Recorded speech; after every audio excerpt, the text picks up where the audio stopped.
Well, hello and welcome everybody. I'm Jesse Jenkins, an assistant professor at Princeton University in the Department of Mechanical and Aerospace Engineering and the Andlinger Center for Energy and Environment.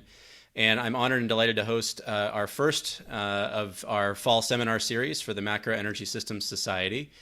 A bit about macro energy systems. If you're joining us, you probably know what we're talking about already, but just to be sure, this is an emerging area of research that we're trying to help coalesce and focus its growth and rigor and expand the field over time. It's focused as a research community on large-scale, systems-level, long-term aspects of energy systems. So macro in the sense of the scale, regional, national, in the sense of the complexity of the systems that we're looking at, in the sense of the timeframes that we're looking at. And to explore the implications for other systems, including the environment, economy, and human well-being. Sustainability and equity concerns and computational advances have fueled a growing area of study that many of us work in from a variety of different disciplinary backgrounds, with an increasingly rich set of tools and questions. And until now, this work has been scattered across so many different research communities, given the diversity of our backgrounds, our departmental homes, the PhD programs, or other areas that we focus on. So the macro energy systems community is designed to unite these efforts with a common field to foster better research, collaboration, education, and policymaking, which is the subject of our conversation today. So I'm excited to have a really excellent panel to dive into how our community of macro energy systems researchers can provide better and more effective and impactful decision support for the policymaking community. So what is the information that policymakers need to know to make better decisions? How do they grapple with the complexity of the energy systems that we study? And how can the tools and research that we use help propel better decision making? How do we engage with decision makers to make sure that that we're in dialogue with them? Do we understand the decisions they're facing and how that can shape our research, and how our research can shape their decisions? So I'm excited today to have our panel with us. First, we have Carla Frisch, who's acting executive director and principal deputy director for the U.S. Department of Energy's Office of Policy, where she helps guide analysis to inform effective policy and programs at DOE. Prior to this role, she was a senior principal at the Rocky Mountain Institute and previously spent 10 years across multiple administrations in analytical roles at various parts of the Department of Energy. Carla has a master's in environmental management from Duke University and is a graduate of UNC Chapel Hill. Next, we have Melissa Lott, who's a senior research scholar and director of research at Columbia University's Center on Global Energy Policy, where she leads the Power Sector Research Initiative. Melissa worked for 7 years as a lead energy writer for Scientific American, so she's an experienced at translating complex topics to inform the public and decision makers, I'm sure. And she earned a PhD in Sustainable Energy Resources and Engineering from the University of College London and has dual master's degrees in Public Affairs and Mechanical Engineering from UT Austin. Finally, David Victor is a professor of innovation and public policy at the School of Global Policy and Strategy at UC San Diego, where he holds the Center for Global Transformation Endowed Chair in Innovation and Public Policy. Victor is also the co-director of the campus-wide Deep Decarbonization Initiative, which focuses on real-world strategies for bringing the world to nearly net zero emissions. Victor is a political scientist by training whose research focuses on regulated industries and how regulation affects the operation of major energy markets. He's the author of numerous excellent books on climate policy, most recently Making Climate Policy Work with Danny Cullen-Ward. So welcome to our panel and to our audience. We're going to be able to take your questions in the chat function as we go along, or the Q&A function. So please drop your questions in there, which I'll help moderate. And to start us off, I just wanted to go around to each of you to get your thoughts on the overall topic that we have today, which is how can the macro energy systems research community, those folks that are studying these kinds of complex topics related to the evolution of our energy systems, engage with and better inform energy policy. And I think I want to start with you, Carla, since you're right in the driver's seat in some ways right now at that intersection between analysis and decision-making at the Department of Energy. Great. Well, thank you. Very glad to be here this afternoon. And if I might add to my bio to say I'm also a former student of Joe DeCarillis, taking a course from him on this very topic, I believe. So for the macro energy systems community, and I love that it's called a community already, I wanted to say thank you for your thought leadership in this space, something that we've needed to do for a long time, and really appreciate you all stepping up to make that happen. And also for working together. I've seen a lot of the conversations and pieces coming out of this group are really joint efforts, and that's how we can make the most progress and on the deep analytical questions that we have right now. So really appreciate that, the focus and the sentiment of this approach. So on the policymaking front, as Jesse said, I lead the Office of Policy at DOE, and we are the Center for Domestic Energy and Climate Policy. And you may know us by some of our former names: Energy Policy and Systems Analysis, Office of Strategic Planning and Policy. Now we're simply the Office of Policy, consistent with our other agency friends. And that function has evolved with each secretary and their need to have analysis to inform policy. But some of the main things that we are working on right now include technology policy. So the deep decarbonization pathways analysis of the underlying pieces of setting our NDC, our nationally determined contribution of 50 to 52%, and how we can meet some of the very ambitious goals we've set out in electricity, transportation, and for total emissions in the US. A second big area for us is infrastructure and deployment. A very active summer and fall of policymaking discussions with the Hill on the bipartisan infrastructure bill and reconciliation. And we have been relying heavily on the work that this community has published over the last many years to inform those discussions, many of them happening at some speed and pace.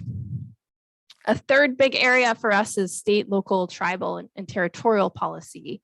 So really thinking about what's the best way to leverage federal investments at the state and local government, where we often see some of the first movers on clean energy systems, and how can we better support that from federal policy, including working on energy justice, working directly with communities to support their needs. And lastly, we have a focus on energy jobs.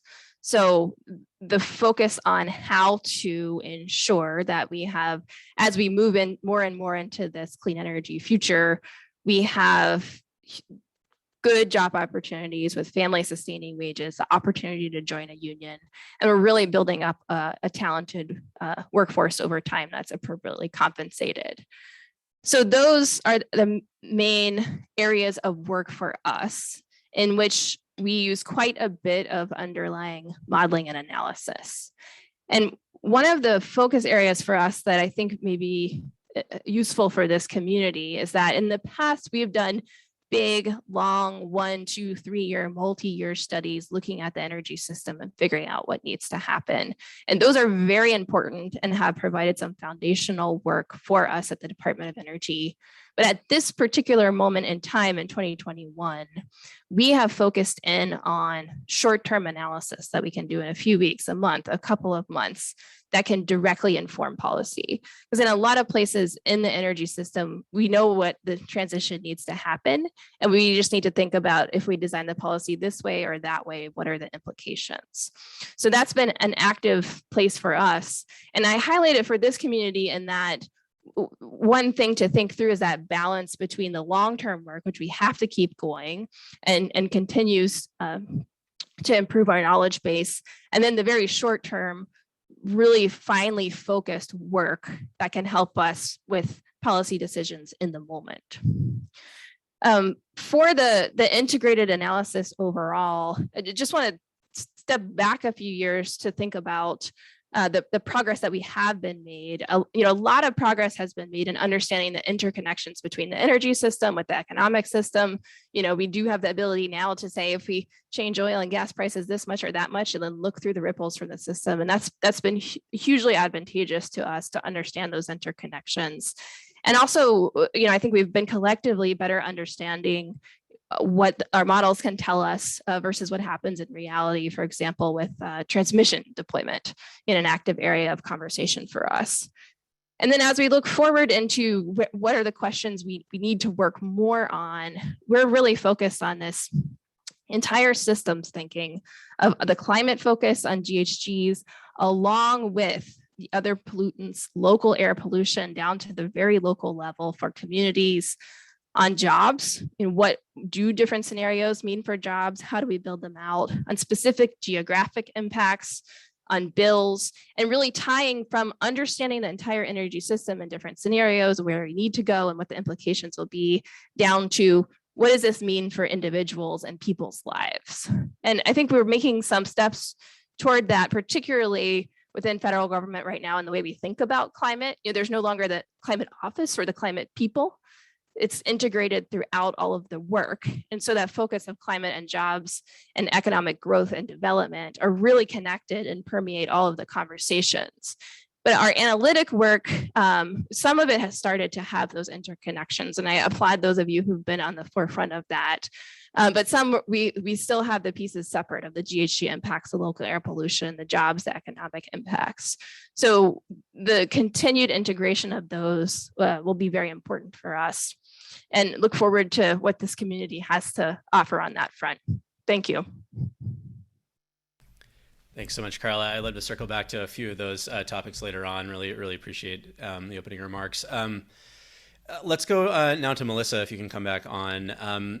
From your role at the Center for Global Energy Policy, I'm curious, the center sits at this interface between policy and academic research. And so I'm curious, as research director there, how you think about the role of yourself and the other researchers at Columbia, and how we can strengthen the interties between academic research that's going on, sometimes publishing in journals and people focused on their academic careers and everything, and the decision makers that need to know what we're finding, and also that we need to know the questions they're asking so that we can focus our research in more productive ways.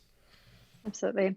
So as a little bit of background on the Center on Global Energy Policy, we started about 8.5 years ago now, and it really spurred out of this idea that Jason Bordoff, our founder, had, where he was sitting in a senior position within the Obama White House, wanting independent analytical research from people who were looking at this, didn't have skin in the game. So he got lots of information from, different sides of opinions, different advocacy groups. But he was saying, how can I cut through this and understand what the research is showing, what the evidence base has revealed to us? And I need that information in a format that I can use and a timeline that I can use to make a decision. And that timeline is not, the end of a 5-year NSF grant, or even the end of 6 months on a project you might be working on, but it's saying, okay, I've got an hour, a day, a week, to really get some information to help me make a better decision on something that's going forward. And so when he set up the center, it was really designed, as you said, Jesse, to bridge that gap. There's just a need there. We do great analysis in academia and in research organizations, but we're not structured in such a way typically that allows us to get it to people to say, here's the information that you need to make this decision in an informed manner. We're not telling you what the decision needs to be. That's not our role. But we're giving you information so that you can make an informed decision. And we're coming from this university, so we have this objective lens that we're putting towards it. This is what the evidence says. We have no skin in the game, other than, of course, being people on this planet, which we all have that. But beyond that, we are just trying to help inform this process.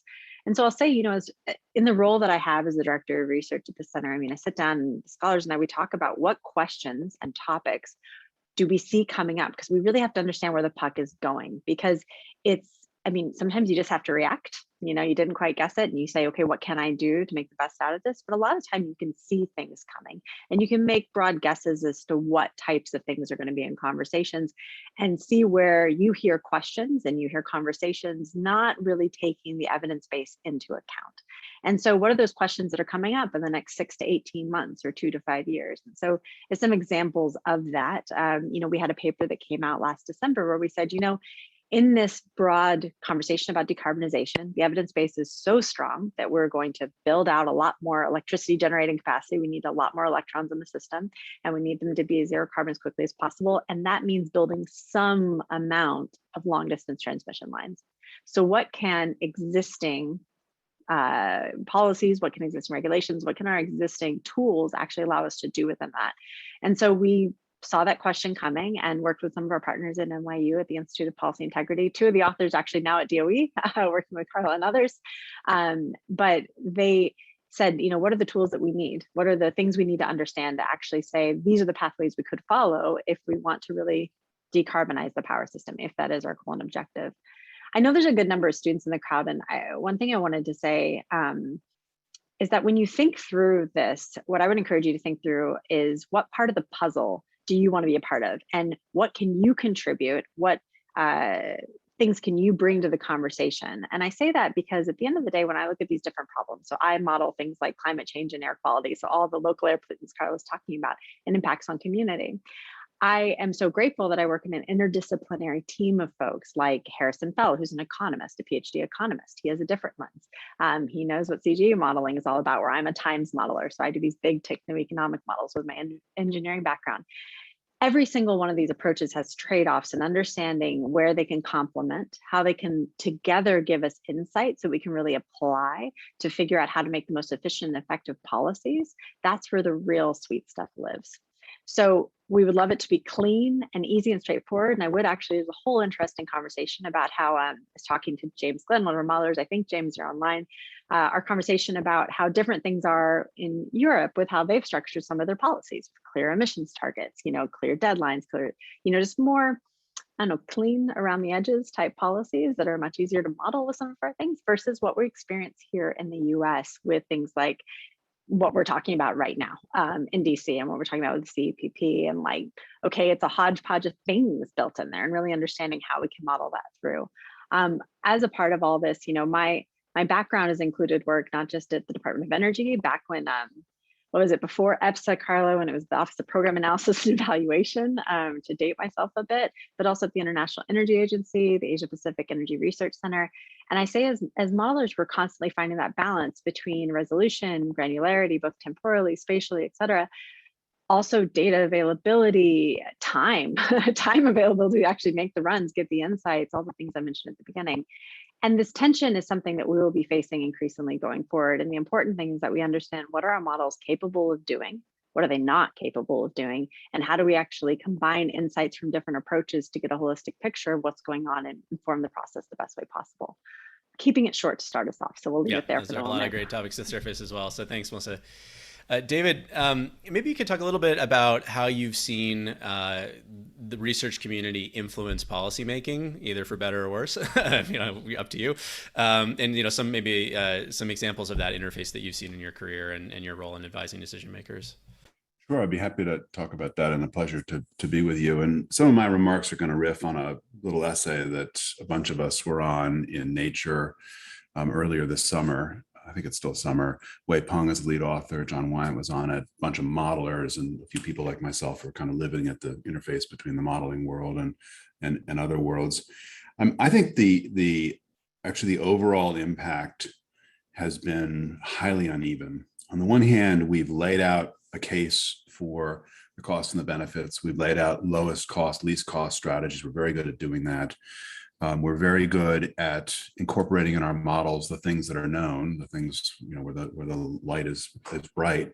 Not so good at areas where we're essentially in the realm of the unknowable. And I think one of the frontiers for this community will be to find ways to bring some of those, in particular the political factors, into the models. You can't do all of it, but there are ways to bring in some of the insights that come from other disciplines, in particular my discipline, political science, political economy. So a few examples. One of the things we know very clearly out of these models is an economy that decarbonizes is an economy that capitalizes. In terms of electricity, becomes much more capital intensive. That tells us that the cost of capital, the way we think about the cost of capital models, should be really important. We've done surprisingly little on that. A few years ago, some of us took GCAM and we educated GCAM about how the cost of capital varies around the world, and here are some factors that make it vary. And then, not surprisingly, the model solves in very different ways. IEA has been doing more work in this area with regard to the study, like the EMEA study they did earlier this year, released late May, early June, on how factors that affect the cost of capital in emerging economies, how those kinds of factors would then affect decarbonization. We as a community can do a lot more work in that area, and there's a bunch of other areas. We lay some of them out in this in this paper. I think the larger message is actually something the trade community learned a long time ago, which is it's possible to endogenize some of the political factors. So one of the big insights around a new branch of trade theory is that firms that benefit disproportionately from opening of borders are those firms gain more market share and more political power as borders open, and then that helps reinforce border opening policy. We could do, in effect, the same thing with regard to decarbonization. I think policymakers would benefit from more of that, because I think policymakers are on the front lines of dealing with trade-offs. which are almost always dismal trade-offs that involve various kinds of organized interest groups and so on.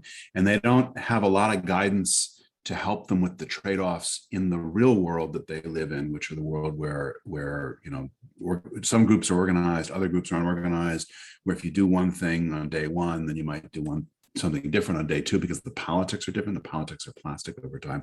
So that's one area where I think the community can do more, and it would speak more to the policy world. I do think it's very important for us to pay attention to the incentives, and Melissa was pointing in this direction as well. Doing that kind of work requires working in teams, including teams that include political scientists, political economists, and economists who work on political economy kinds of questions, some other fields as well. And for a long time, the incentive structure in most of those fields, certainly in political science, was not lined up around doing this kind of work. There's a whole crop of younger generation political scientists who are, less hidebound, and that's great. And they're getting themselves organized, and they know what their discipline has to offer. And so bringing some of them in and generating papers and generating things that are recognized as tenure file material and so on, that's going to be very, very important. If I could say one last thing, which is in a totally different direction. What I'm hearing from policymakers, I live in California, and we're in the process of doing this rapid decarbonization, or at least we're pretending to do it, and we're going to do it in the way that everyone else does, which is a lot of electricity. One of the things that really strikes me about the big models is their lack of serious attention to reliability. And I know that you, Jesse, have been doing a lot of work in this area to kind of push this frontier. I would urge people to continue working here, because if electricity is going to be the energy carrier of the future, and there's a kind of great contest underway as to whether it's going to be electricity, or it's also going to be a big role for biofuels in some sort of some kind of liquid fuels, or maybe hydrogen or some other kind of decarbonized gaseous fuel. I think that's unknown right now, but electricity is going to play a big role. We need to somehow build the intuition that comes from sophisticated power flow models that are NERC compliant ultimately into the macro energy systems, not because you want to run all those equations to completion because you'll never finish, but because if you don't have that, you end up with a lot of results that are just not connected to the actual reality that policymakers are facing, which is if they're going to adopt policies that mean massive electrification, they're going to be on the front lines with people who are worried about tariff impacts and about reliability impacts and about environmental justice and equity kinds of questions and so on. And we frankly have kind of barely put a toe in those waters. So thank you. Yeah, thanks, David. Excellent points. And yeah, I mean, as we've seen in recent months in New Orleans and in Texas and California, when we lose power, people die. So it's not a trivial question. Well, thanks. Let's bring everybody back in here. And I've got a question from Joseph DeCarlos, our, as of yesterday, nominee for the administrator of the EIA, which is a fabulous bit of news. I think also a bit of validation, again, for the importance of this community's work.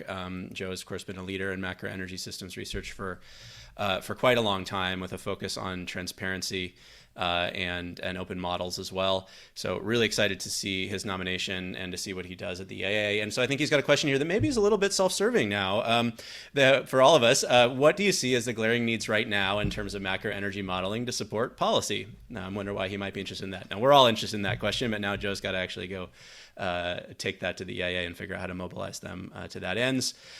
So maybe let's start again with Carla, but anyone jump in here as well afterwards. I think some of these shortcomings and glaring needs were highlighted in your opening comments, but what do we need to be focused on to be most effective at supporting policymaking? And I know there's been sort of a mad dash right now in the last couple of months to put together a huge piece of policy, which has challenged a lot of us to get our work out faster and into the mix. So is it just speed? Is it more focus on some of the detailed trade-offs that David was talking about? Why don't you start us off, Carla? Right. Very, very real world question right now. I would just say, we're engaged at the Department of Energy in daily conversations with the Hill on trying to get the infrastructure package across the finish line. And we've had a lot of incoming questions on these topics. Reliability has been a common one. Jobs is a common one. Bill impacts is a common one. And what does this mean for my actual community? How is this going to affect the people that live where I live and that I'm responsible for representing in Congress? And then to David's point as well, this how do we better reflect the real world trade-offs? Because sometimes that's just what different stakeholder groups, whoever has the loudest voice in the room, or whoever got their talking points very crisp and sent them to everyone else, and everyone else is repeating those. One on the substantive front, I'd say more on jobs, more on air quality overall, and more on local impact of what that means to people for bills and for the community, whether that's noise pollution, something very tangible. And some of that doesn't have to be the super quantitative answer, but extracting from the quantitative work the qualitative overlay. And then I think the second big thing too is just the presentation of the work of, we all dig in and do analysis, and we're working on it for months and years, and then we finish, and then then we are tired of it. But that next 50% of the work to really distill down to what are those conclusions and what does this tell us?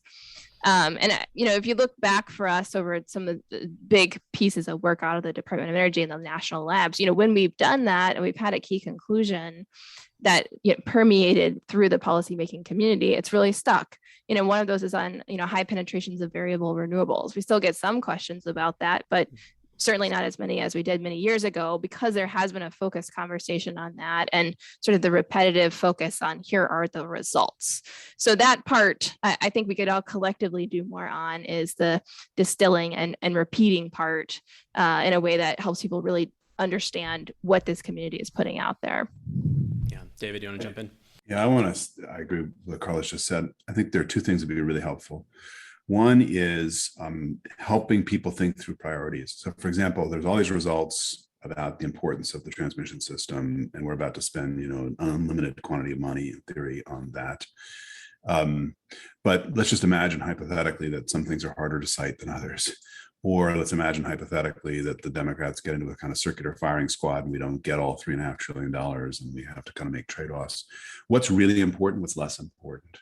I think that those kinds of intuitions would be helpful, where we can understand how the ordering is conditioned by which interest groups are likely to be organized against and for, which is, several steps further than we can do with the current models, but not outside the realm of possibility, as we really involve more political economy in the modeling community. That kind of stuff, I think, would be extremely helpful for the modeling work to do. The other thing I'll say that would be very important, this is just a little bit of a skunk at the garden party kind of a comment, is you're good at that, David. That's usually your job in the panel. Very much. I really appreciate that vote of confidence. It's not too late for us to start thinking as the analyst community. So not the folks involved in, how should we spend $3.5 trillion, or whatever money you find on a couch when the party's over in Washington. But what happens if a lot of this stuff starts imploding and we end up in this highly fragmented world where you've got a bunch of states doing things, a bunch of companies doing things, and how that fragmented policy environment affects total costs. We have a paper out in the last month or so that suggests the costs under some conditions may not be that great, but that's not necessarily a robust result. And so that, especially in a highly fragmented federal system like the US system, that kind of work I think would be really helpful. So that's maybe a good follow-up to a question from John Wyand about coordination with states and state policymakers, which is, of course, where all of us live, a little bit closer to our points of decision-making. It's maybe this is just a broader question too, for just how as academics or as academic institutions we can best set ourselves up to continue to support this sort of decision making. David, you mentioned the incentive structures for political scientists. Of course, those of us in academic track, tenure track careers, like we don't get credit for advising decision making at the state public utility commission or at the Office of Policy at DOE, right? We get credit for publishing papers. And so it's just, the incentive structures are often off for us to spend the amount of time that is necessary to go stay up to date on what is going on in, pending policy making, to have, distillates of our research get out there. So how do we, I guess maybe this is a question for you, Melissa, first, since New York is, again, another one of those states on the forefronts of rapid decarbonization and dealing with lots of these questions. I'm on the advisory board for some of their efforts as well. But how do we engage with states in our backyards, and how do we spend the time to do it? And is it something you need a Center for Global Energy Policy or a Center for State Energy Policy that has an infrastructure that the university can establish around you to support that work, or should we just be doing it in our spare times? I think there's a lot of challenges to that. There's so many pieces of that I want to pick up on. I'll pick a couple. I know, actually, David, I think you and I were talking about this a few months ago, kind of the incentive structures and what different incentive structures in academia and research labs, what they end up resulting in terms of where we spend our time. And I'll say one of the reasons I came to the center I'm at, and this isn't the only place where you can do pieces of this, was because I'm directly incentivized to go out and seek these relationships, have these conversations, and understand how we can bring research forward. That speaks to me. It doesn't have to speak to everyone, doesn't have to speak to you. If it doesn't speak to you and you're a modeler, like, you still have tons of value to bring to the system, but there is that tension there, and there is a need for more incentives that support this direct engagement if we want the outcome to be more informed policy and more informed decision making. So I know we're on some similar advisory groups, Jesse, within this, and really that time is precious that we spend on those things, and it's good that we do. Hopefully in the future, and not so distant future, we can have more direct incentive structures that have us spending our time in that. What I would say is that within the papers you write, it's not one or the other, right? Some of the best academic papers I read when I was in school, it wasn't just this theory paper, though those have a place and they're very good, but it was directly applying it to a set of questions we were trying to understand and trying to go into that had near-term applications. And it certainly didn't move in the way of me getting my PhD or you getting yours. So there is space for this. The thing that I would say back to like this broader conversation we're having is that understanding motivations, not just of and incentive structures, not just for us, but also of all the actors in the energy system. This goes back to the granularity of our models.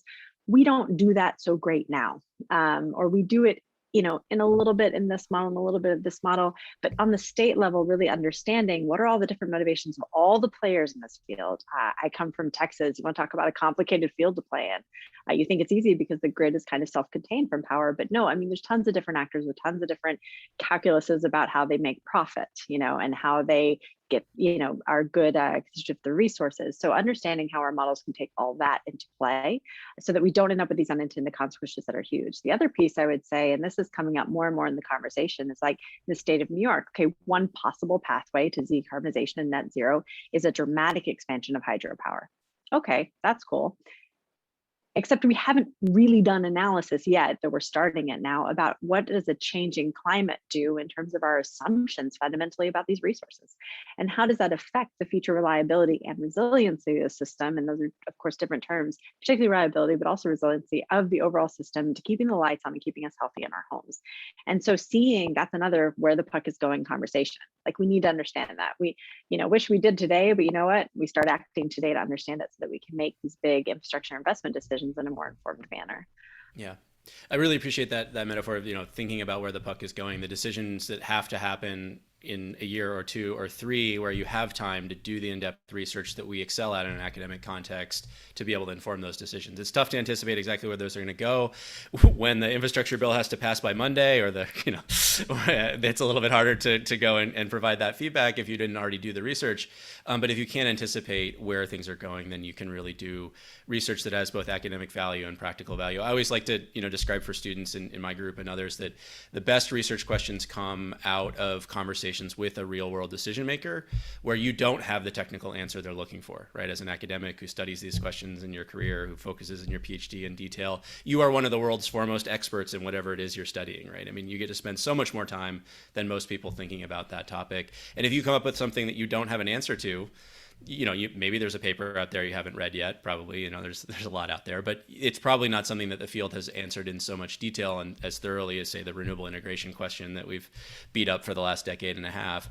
And so then you have a perfect question that is of interest, where there's green space in the academic world or white space in the academic world to go do in-depth research, and where when you have the answer, somebody's going to care about it, right? Beyond the 3 citations in your in your journal article, right? Somebody in the real world is going to care about it. And I think so much of the macro energy systems work is motivated by that real world impact, that those are sort of the best questions. But you can't, you have to be engaged with the policy world or the decision making world. It doesn't have to be policy. It could be investors, and it could be utility planning. It could be anybody making these sorts of decisions. But you have to have some engagement there to understand where the puck's going to go. And, so you have to keep our heads down on our research, but also look up and join conversations with decision makers as much as possible. So I appreciate that. Yeah. And Jesse, just on that point, like with the decision makers, it's a really important one. Like, policymakers are one huge factor in this. If the policy isn't right to support outcomes, it's very hard to get to those outcomes. But when we look at the numbers, just even if you take these classic, long projects that Carla was talking about what we're going to need to spend on infrastructure, that capital, even though the numbers look huge, just that's a lot of zeros, to someone like all of us here that we're looking at this infrastructure bill, but that's a drop in buckets about what we actually need to achieve a zero carbon transition, a net zero transition. So understanding who are the other key decision makers in the playing field, and how do you also make your research accessible to them, and how do you actually set up your models so that they provide insights and can help you see pieces of things that will be important to those groups as well. And I say that, and I'm still not just thinking big, people who deploy billions. I'm also thinking about the communities who will actually see if these things have legs and will succeed. So it's big and small, like there's value across that chain. Yeah, and this is such so much of a methodological challenge for us. We're always grappling with going from the macro and the complex to the micro. John Wyatt noted that often people don't see themselves in the model results, right, which makes it very impersonal, very hard to be interested in these big aggregate, national level results. That's one of the things that fundamentally motivated the Net Zero America study that our team at Princeton worked on for several years. Again, anticipating 3 years ago, 2020 will be an election year. We know that. We can start skating to where the puck will be and hope that there is an opportunity for policy making, but with an effort to try to make it much more granular and to push our details back down to a level that might be able to connect more with people in their communities. You can see what this looks like in your backyard. But a couple of you mentioned a couple of points, which is that different, which is obvious when you think about it, right? But each community member, each stakeholder has different values, different perspectives, different outcomes that they care about. So much of our work is optimization-based modeling that can pick a single one of those and try to maximize it or minimize it. But that's not really what happens in the political space, right? People are constantly battling trade-offs between different priorities that aren't universally held. And so, David, you mentioned bringing the political science community more into this conversation. This seems like a really prime opportunity to do that, to better inform our sense of the trade-offs needed. But also there's methodological challenges on the modeling side that some, like Joe's group that focuses on modeling to generate alternatives, or those who do multi-objective optimization, or different techniques can help us start tackling. So, Dave, you want to talk about some of those interactions? In the paper with Wei Peng is a perfect example of that, I think. Yeah, and I think we shouldn't, first of all, any day when there are multiple references to Wayne Gretzky is a usually good day. So I think we need to pay attention to the incentives, but not get too terrified by them, because this is a totally manageable problem, and we're watching the younger generation manage it, which is they're working on, you've got political scientists who are now increasingly working on these kinds of questions, and they are finding ways to write papers, and more of them are coming through the political science journals, and even getting through peer review, crazy process such as it is. And they're looking at things like, how do you get to know what policymakers want, these different regulatory systems? That variation across the systems is data, variations in cost recovery, variations in rules around disclosure of political contributions, which two of my PhD graduate students are working on in political science. So I think in that sense that the community is really moving, but I just want to underscore the importance that of us as a community talking about where we think the really big questions are over the next 2 or 3 years, where we could really contribute something that adds value intellectually and therefore is seen as worthy academic work, and then also adds value to the policy community. There's 3 things on my list. One is this issue of capital. I have some questions about this. We'll probably get to those. It's a question of what do we know about cost of capital and risk around capital.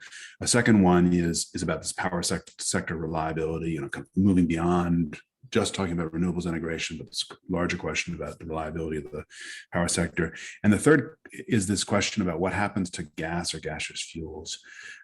So when you think about the kind of really big risks, stranded assets kinds of risks, really big questions where organized interest groups could really hate policies depending on how they're designed, or love policies and how they're designed. An awful lot of what I'm hearing from policymakers intersects in various ways with those 3 questions. Those are really on my short list. And I think those are all areas where we're already doing some work. We could be doing more work.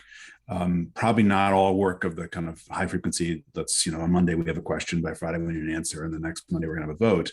But work that's running on a slightly slower cadence. Yeah, so those are all key topics. Another one in the chat is the EV transition, which I think, we focused a lot on the transition in the power sector, but I see electric vehicles poised at the same sort of tipping point moment that, wind and solar have already gone past, where cost declines that were driven by early policy and scale up have driven the cost of EVs down to striking distance of parity.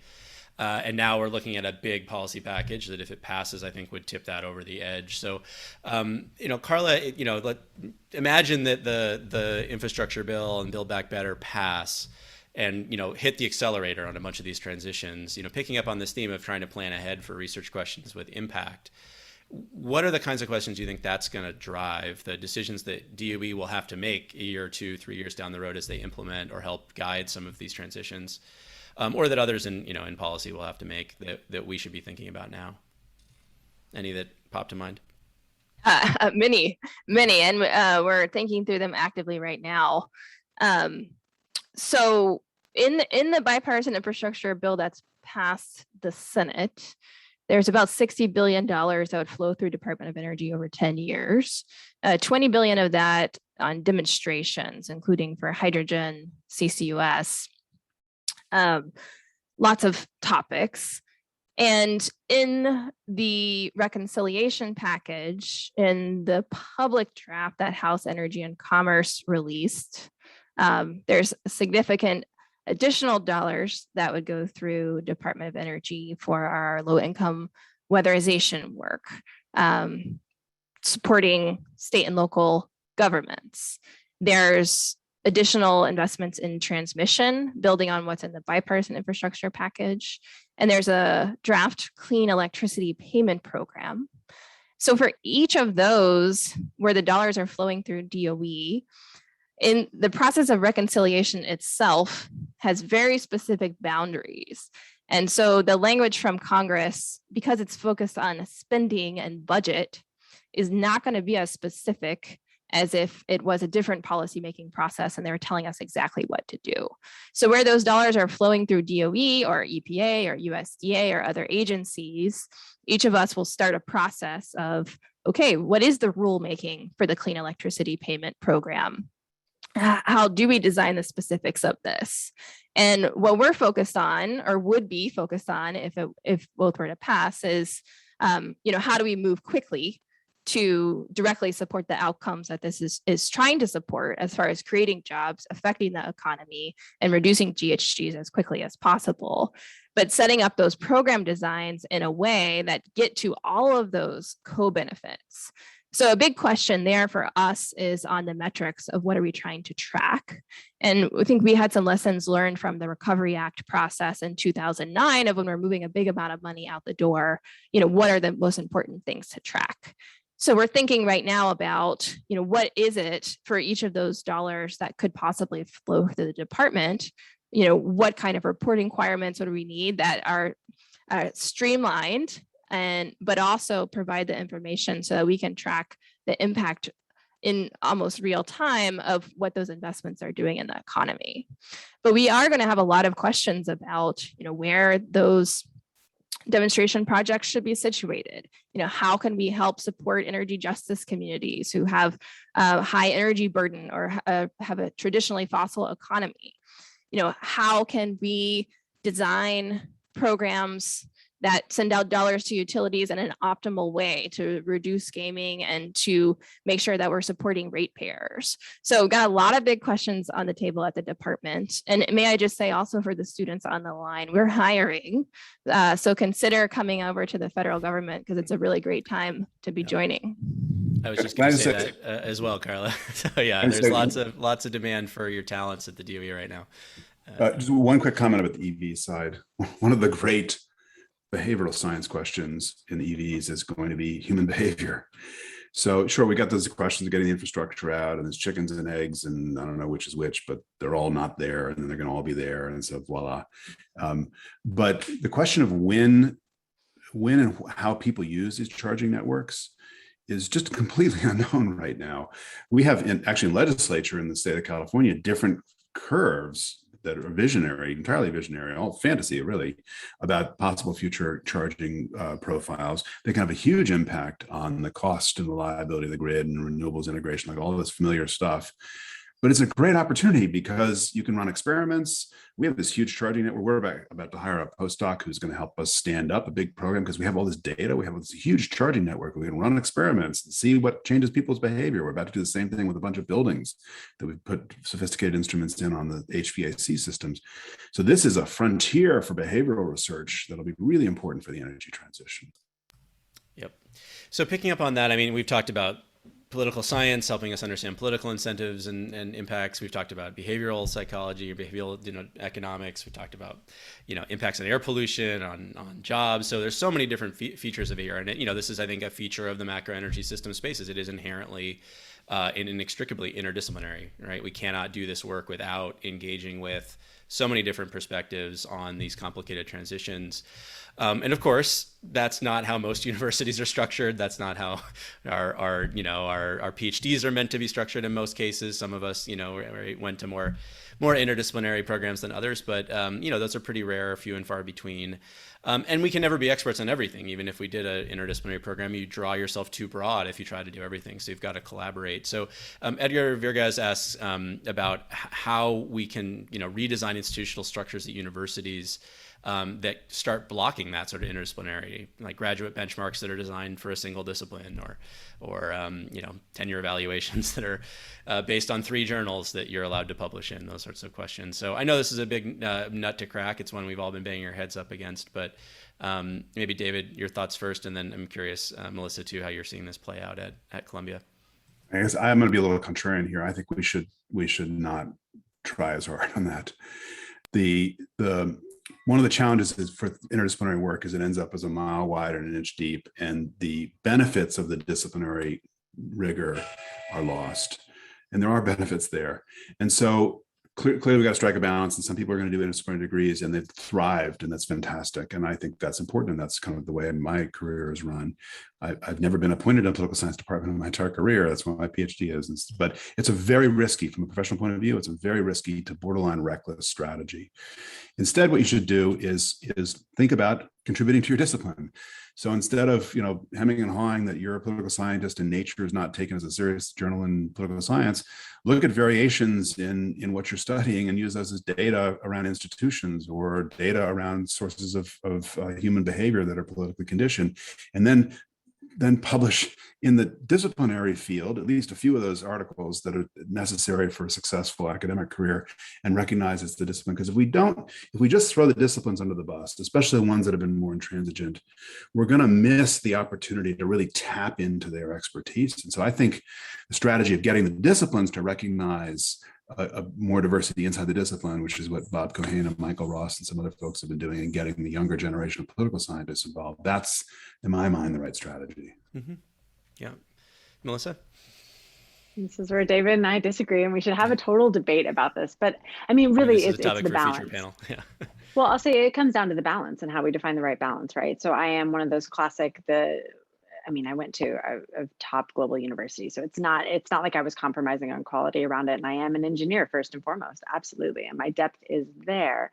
But one of the reasons I picked the program I did and did a PhD where I was going to do it is because it allowed me to be unapologetically interdisciplinary and collaborative, which was actually the biggest thing for me, because I realized what I have depth on and what I know enough about to know to go ask a question, which is a huge thing. Like, when do I go, I'm doing my techno-economic, cost optimized pathway to the future. That's great. I'm missing some of this like actor behavior that a true economist would get because they've been classically trained in that. I know now I need to go ask that question. It's more than just $1 per kilowatt, cost of capital, these types of things. Like, it goes beyond that. So I know when to go ask those questions. One of the things that I would say is the very interesting question to me is about how do we achieve impact with our work. And this is something that we're grappling with at Columbia University right now with the creation of the new climate school, this focus on fourth purpose impact. So if the fourth purpose of the university is to take all this great knowledge and bring it to have positive impact in the world, how do we do that? And how do we more specifically set up the incentive structures that will have scholars from across all different stages and careers be encouraged and supported in, I would say, at least collaborating, in which case you do get a breadth of awareness and knowledge within those experiences, even if you come from a very, within one silo background. And through that, if the questions we're asking are complex, I mean, just look at this discussion. Like, we've gone through so many disciplines and so many different pieces of it. So how do we create a system in which we are not kind of the default option? This is cast on steam nudge kind of theory, how the default option isn't actually staying in your silo and just thinking about what's there, but actually working in this collaborative environment where you say the answer needs all of us. How are we supported in bringing all of us and all of our talents to bear in this? I will say that where I think David and I think would absolutely agree, tell me if I'm wrong on this one, is that it's so important when we get into these complex, big, long-term models to never forget our fundamentals. Because when we forget our fundamentals, we start, I don't know, believing an output that actually doesn't make any sense.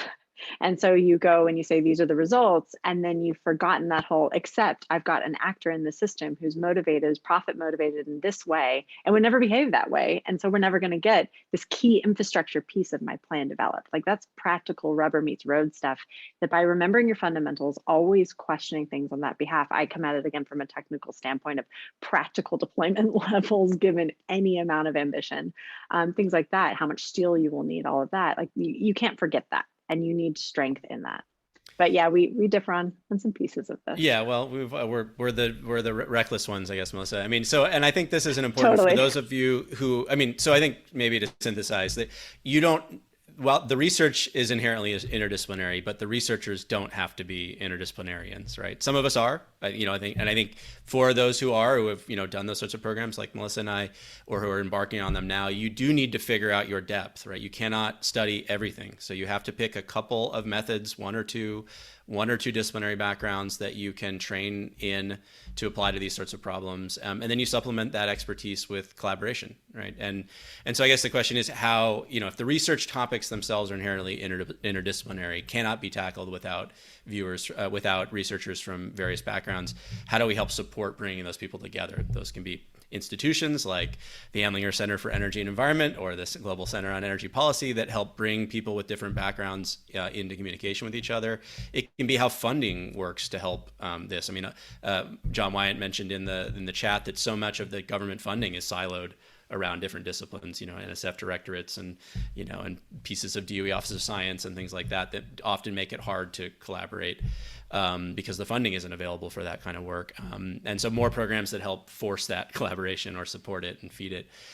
So yeah, I think it's important that the research is interdisciplinary, but it doesn't mean you have to know everything or be everything yourself. And I think that's a challenge that we all have to face as, students that are entering this field, is to figure out how you're going to make your mark and where you're going to get your depth so that you can actually contribute something meaningful. Otherwise, you can just hang out on Twitter all the time and chat about stuff. That's fun too, but it's not going to move things forward. Question from Joe DeCarlos' class. Which of your collaborative projects have had the largest impact in policy and why? I think it's a great question. Anybody want to jump in on that one? Examples of past collaborative work that have been transdisciplinary that have had more impact because of it. I can flag one that's a really real example that I actually found out 2 years after it had happened, because as an engineer, you kind of like solve the problem, go to the next one, and then you find out about the impact it had, if that's useful. We did a study, and it was a collaboration. This is about knowing where the edges of your expertise are. I ended up partnering with a number of my colleagues at University College London and King's College London, where a really great air quality lab was in existence. And in the UK, there was this tension, there still is, between hitting decarbonization goals and also about local air quality issues. And even though the UK is not part of the EU anymore, at the time it was, thinking about the different standards that have been set for air quality, in particular in cities, and how do you meet it. And so we did some analysis that really dove into at a really granular level, like we're talking street by street, looking at groups of people across different cities across the UK, only possible because of the different people that we had on this team and the backgrounds they had, the CMAC expertise, community multi-scale air quality models, and our times modeling team, et cetera. We were able to actually shift policy that was targeting heavy investment in the use of biofuels for district heating networks within our cities, and shift it to things that won't exacerbate air quality problems in those cities. It's actually change policy, change government investment. And again, we did it through preparing super rigorous, transparent academic research and presenting in a way that was accessible. And it got into the conversation through a lot of hard work by non-academics who were also a part of our team as a part of the Lancet Countdown on Climate Change and Health. So that's just a real world example of nerdy modeling ending up in real world, billions of pounds in this case, kind of responses. And if I can add to that, I'd say on our decarbonization pathways work that's been going on for decades at this point, that body of work has been very, very influential around the world in countries setting targets and building legislation and regulations to meet those targets. So a wildly successful example to build from.